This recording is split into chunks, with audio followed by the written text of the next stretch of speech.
આપણે આપણા ફ્યુચરની એક્ઝામ આપીએ છીએ, સામે આપણને ભરતી દેખાય છે, કોન્સ્ટેબલ દેખાય છે, પીએસઆઈ દેખાય છે, તમે જુઓ છો કેવો જવાબ હોય છે.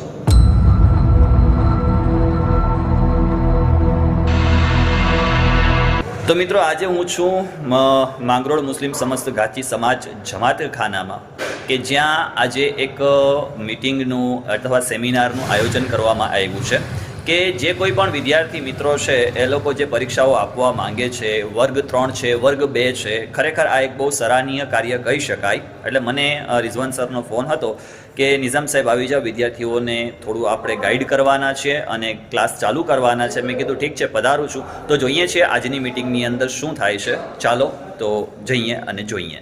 આપણા વડીલો છે, એ સિવાય આપણા પ્રમુખ શ્રી આગેવાનો, આ બધાએ કીધું કે તમે કામ કરો, અમે તમારી પાછળ બેઠા છીએ. તો આ બધાની હિંમતથી અને બધાના વિશ્વાસથી અને બધાના સહકારથી આપણે એક નવું કામ આપણા મુસ્લિમ સમાજ માટે, માત્ર ગાજી સમાજ માટે નહીં પણ ઓલ મુસ્લિમ સમાજ માટે આપણે એક કામ શરૂઆત કરવા જઈ રહ્યા છીએ કે ઓલ મુસ્લિમ ગાજી સમાજ, માત્ર આપણે અહીંયા જમાતખાનાનો ઉપયોગ કરીએ છીએ પણ દરેક છોકરાને આમાં આપણે એડમિશન અને છૂટછાટ આપીએ.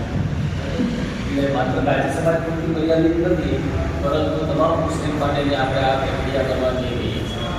એમાં આપણું અત્યારે જે પોલીસ રક્ષક દળની મેઇન ટાર્ગેટ છે, તમે આજે જે બીજી જાહેરાત વાંચી હશે, ગૌણ સેવાની પસંદગી પણ બહુ મોટી જાહેરાત વાંચી છે. આ સિવાય ઘણી બધી ભરતીઓ છેલ્લા 4 મહિનાથી લઈને હવે લોકસભા ઇલેક્શન આવશે એ પહેલા સરકાર બહુ મોટી ભરતીઓ કરવાના છે. એટલે આ ભરતીઓની અંદર આપણે પણ પ્રવાસ સાથે જોડાય અને દરેક ફિલ્ડમાં, પોલીસમાં તો જવું જરૂરી જ છે, આજના સમય પ્રમાણે ખૂબ માંગ છે, મુસ્લિમોની જરૂરિયાત છે, પણ માત્ર પોલીસની તૈયારી નહીં, આપણે જનરલ તૈયારી અને સમાજ એવું પણ વિચારી રહી છે કે આપણે રેગ્યુલર કાયમી માટેના કોચિંગ ક્લાસીસ ચાલુ રાખશું ઇન્શાઅલ્લાહ, જો બધાનો સહકાર મળે. મગજથી હિસાબ આપણો જે આ વખતનો સમય છે એ સમય હતો, જે વિદ્યાર્થી હતા એ લોકો મગજથી હિસાબનો સમય છે એટલો સમય તૈયારી માટે આપતા, એટલાથી કામ નહીં થાય. આપણે આના માટે સમર્પિત થવું પડે, આપણી જાતને એમાં નીચોવી નાખવી પડે. હવે હરીફાઈ કેવી છે, એક સામાન્ય પ્રાઇમરી શિક્ષક તરીકે કોઈને ભરતી થવી હોય 1 થી 5માં, એટલે પીટીસી એની ક્વોલિફિકેશન છે, છતાંય મારી નિશાળે અત્યારે 3 શિક્ષક છે જે નવા ભરતી થઈને આવ્યા, તો એ લોકો સુરતથી કાલાવાડ એ બાજુથી અહીં આવ્યા છે. કાલાવાડ, સુરત છે, ગોધરાથી આવ્યા છે, ડબલ ગ્રેજ્યુએટ છે, ડબલ પોસ્ટ ગ્રેજ્યુએટ છે, બીએડ છે, પીટીસી છે, છતાંય પોતાના વતનમાં નથી મળતું ને ટેટમાં 100 ઉપર માર્ક્સ એ લોકો અહીંયા આવ્યા છે. એટલે આવી સખત હરીફાઈ છે, એ તમને કહેવા માંગુ છું. હરીફાઈ કોઈ પણ ક્ષેત્રમાં નથી એવું નથી, પણ આપણે એના વચ્ચે ઊભું રહી અને 100% મહેનત કરીએ તો કોઈ મુશ્કેલી છે. આપણે મહેનત કરશું ને તો ક્યાંય મુશ્કેલી નથી. આપણે અમુક આઈપીએસ ને આઈએસ નું જોયું છે કે એ લોકો 10માં ફેલ છે, 10માં 12માં ફેલ છે, આઈપીએસ બની ગઈ. એટલે મહેનત કરવાથી કોઈ મુશ્કેલી નથી, પણ મહેનત માટે આપણે કમ્પ્લીટ એમાં નિશોવી નાખવા પડે. આપણે એમ ખાલી સરસરી તોર પર મહેનત કરીએ કે 1 કલાક અહીંયા ને 1 કલાક અહીંયા ટ્રાય કરીએ, આમ કરતી તો આવતે વખતે નહીં, પૂરેપૂરું આપણે આપવાનું છે. પછી તો અલ્લાહ પાકને જે મંજૂર હશે અલ્લાહ પાક આપણને સફળ કરશે. તો તમે આની પરીક્ષાની સાથે સાથે તમે તમારી એસએસસી ની પણ પરીક્ષાની તૈયારી થઈ જશે, સ્ટાફ સિલેક્શન કમિશન, બરાબર છે. તો બીજી કોઈ પણ કોમ્પિટિટિવ એક્ઝામમાં પણ તમે કમસે કમ તમને કોમ્પિટિટિવ એક્ઝામ આપવાનો અનુભવ તો થશે. આપણી સામે એક લાઈવ એક્ઝામ્પલ છે, આ સુબ્રમણ્યમ વિદ્યાર્થી છે સુરેશ, જે તમને ફિઝિકલ ટ્રેનિંગ માટે શરૂઆતમાં તમારી સાથે અવેલેબલ હશે. એને લીધી છે તો તમને કરાવી શકશે.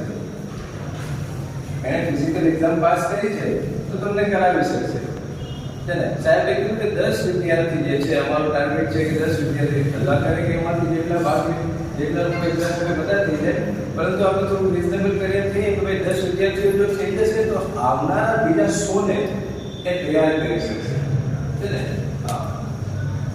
આપણે માંગરોળની દ્રષ્ટિએ વાત કરીએ, આપણી પોપ્યુલેશનની દ્રષ્ટિએ, તો આપણે કદાચ એવું હશે કે 70% વસ્તી આપણી છે, 50% ઉપર તો હશે જ. તમે એસટી જુઓ, તમે પીજીવીસીએલ જુઓ, એમાં તો હજી બી થોડાક બહુ છે. અને પોલીસ જુઓ, પોલીસમાં 50%ની દ્રષ્ટિએ જોઈએ તો સ્ટાફના 50% તો આપણા હોવા જોઈએ. 50%ની 25% છે, 25%ની 8.5% છે, કદાચ 2% મુશ્કેલથી પોલીસ ડિપાર્ટમેન્ટની અંદર આપણા લોકો હશે એ વખતની નજાકતને જોતા બહુ ગંભીર બાબત છે. આજે અત્યારે આપણી સામે તમે જે દેખાવ છો એ એવી તૈયારી નથી કે સવારના કીધું ને તમે સાંજના અહીંયા પહોંચી ગયા. આમની પાછળ અમારી સમાજની બોડી બની ત્યારથી લઈને હમણાં સુધી શિક્ષણ સમિતિ જ્યારે સમાજની અંદર અલગ અલગ સમિતિઓ હોય છે એમની અંદર શિક્ષણ સમિતિની જે રચના થઈ સમાજની બોડીની રચના થઈ ત્યારથી લઈ અને હમણાં સુધી અમારી સતત મહેનત છે આની પાછળ તમને અહીંયા સુધી પહોંચાડવાની અમે ઘણો બધો સમય આપ્યો છે. આ બધા આપણા સમાજની અંદર શિક્ષિત લોકો છે જે જાગૃત લોકો છે એ લોકોએ બી અમને ઘણો બધો સમય આપ્યો છે. ઘણી મિટિંગો થયું છે અને ઘણા બધા સમય કાઢીને કેટલી મહેનત પછી તમે અહીંયા ભેગા થયા છો. તો જે રીતના રિઝવાન સાહેબે વાત કરી, નિઝામ સાહેબે વાત કરી, ભાટા સાહેબે વાત કરી, સાહેબે વાત કરી કે ભાઈ સમય જે છે ને કે ભાઈ રિઝવાન સાહેબે કીધું કે ભાઈ 5 વાગે તમારે પહોંચી જવાનું. પહેલા આપણું જે તમારે છે એ પૂરી કરી લેવાની તૈયારી. મગરીબ પછી તમે જે માન્ય સમય આપ્યો કે ત્યાં ટાઈમ પર પહોંચી જવાનું એ તૈયારી તમારે પૂરી કરી લેવાની. તો સમયની પાબંદી છે ને ભાઈ જરૂરી છે. જો તમે અમને સપોર્ટ આપશો ને તો અમને બી છે ને કામ કરવાની મજા આવશે. આ ચોખ્ખી વસ્તુ છે. તમારો સપોર્ટ અમને નહીં મળે ને તો પછી અમે બી તમને બી એક એવો વિચાર થશે કે યાર આપણે જે લોકોની મહેનત કરીએ છીએ પણ સામેથી આપણને જોઈએ એવો સપોર્ટ નથી મળતો. કોઈ બી વસ્તુ છે તમને મોકો મળ્યો છે અને સાથે અમને પણ મોકો મળ્યો છે કંઈક આપવા માટે. ગયા વખતે લગભગ રિઝવાન સાહેબે અને ભાટા સાહેબે લગભગ વાત કરી દીધી છે. ગયા વખતની સિચ્યુએશન એવી હતી આપણે લગભગ 1 મહિનાની આસપાસ ક્લાસ થયેલા હતા અને પછી અમુક કારણોસર વિદ્યાર્થીઓ બધા જુનાગઢ ગયા. સૌથી મોટો પ્રશ્ન એ છે કે આપણે કોઈ પણ પરીક્ષાને બહુ લાઈટ લઈએ છીએ, સિરિયસ નથી લેતા. જ્યારે એક્ઝામ પૂરી થઈ જાય અને જ્યારે મેરિટ લિસ્ટ આવે છે ને ત્યારે 0.5 નું પણ કેટલું વેરિયન્સ હોય છે એ ત્યારે આપણને ખબર પડે છે. ઘણા એક્ઝામ આપી દીધી છે, ઘણાની ખ્યાલ રહેશે પણ આ બાબતે. સાહેબ વાત કરી એ પ્રમાણે ગુજરાતનો ઇતિહાસ, ગુજરાતની ભૂગોળ, ગુજરાતની કલા સંસ્કૃતિ વારસો, ભારતનો ઇતિહાસ, ભારતની ભૂગોળ, ભારતની કલા સંસ્કૃતિ વારસો, પંચાયતી રાજ, બંધારણ, આઈપીસી, સીઆરપીસી, એવિડન્સ એક્ટ અને આ વખતે ઘણા બધા વેરિએશન, ઘણા બધા ફેરફાર થવાના છે એ તમને બધાને આઈ થિંક ટૂંક સમયની અંદર આવી જશે. આપણે કાર્ય શું કરવાનું છે? એક, કોઈ પણ કાર્યને સતત કરવામાં આવે તો એનું પરિણામ ચોક્કસપણે મળે. ગયા વખતે બનતું એવું આપણે પણ ક્લાસ ચલાવ્યા, આપણી પાસે ટોટલ 30 સ્ટુડન્ટ્સ પણ હતા. એક માર્ક્સથી લઈ ચૂક્યા હતા ઘણા વિદ્યાર્થીઓ, કારણ કે આપણે કોઈ પણ સબ્જેક્ટને જતો ન કરી શકીએ. આપણને મોસ્ટ ઓફ એવું હોય પીએસઆઈ માં એક્ઝામમાં રીઝનિંગ જ પૂછ્યું જ્યારે પ્રિલિમ્સમાં, અને કોન્સ્ટેબલની અંદર એ રીઝનિંગ હતું જ. કાયદો ખાલી એક જ માર્ક્સમાં પૂછ્યો, જ્યારે આઈપીસી, સીઆરપીસી, એવિડન્સ કશું હતું જ નહીં. આઈપીસી નું ફૂલ ફોર્મ પૂછી લીધું, ઇન્ડિયન પિનલ કોડ. કહેવાનો મતલબ શું છે? કોઈ પણ સબ્જેક્ટને આપણે જતો કરવાનો નથી. જે કંઈ પણ સબ્જેક્ટ છે બધા સબ્જેક્ટને સારી રીતે ધ્યાનમાં લેવાના છે. પહેલાથી એવી મક્કમતા આપણે રાખવી પડશે કે ગમે તે થાય, ડુ ઓર ડાય, મારે 8 થી 10 કલાક, સાહેબ 4 કલાકની વાત કરી, હું કહું છું કે ગવર્નમેન્ટ એક્ઝામ પાસ કરવા માટે એપ્રોક્સિમેટલી તમારે 10 થી 12 કલાક કન્ટિન્યુઅસલી મહેનત કરવી પડે ને ત્યારે પાસ થઈ શકાય. આ ગંભીરતા છે આ એક્ઝામની. આપણે બોર્ડની એક્ઝામ નથી આપતા, આપણે 9મા 10માની એક્ઝામ નથી આપતા, આપણે આપણા ફ્યુચરની એક્ઝામ આપીએ છીએ. સામે આપણને વર્દી દેખાય છે, કોન્સ્ટેબલ દેખાય છે, પીએસઆઈ દેખાય છે. તમે જુઓ છો કેવો રૂઆબ હોય છે. કઈ હોય નહીં, ખાલી ઊભા હોય એટલે આપણી ગાડી આમથી નીકળતી હોય ને તો આપણે ડાયરેક્ટ ટર્ન યુટર્ન મારીને આમ જવા દઈએ છીએ. એ રૂઆબ આપણે જોઈએ છે. ખાકી એમને ક્યારે મળશે નહીં.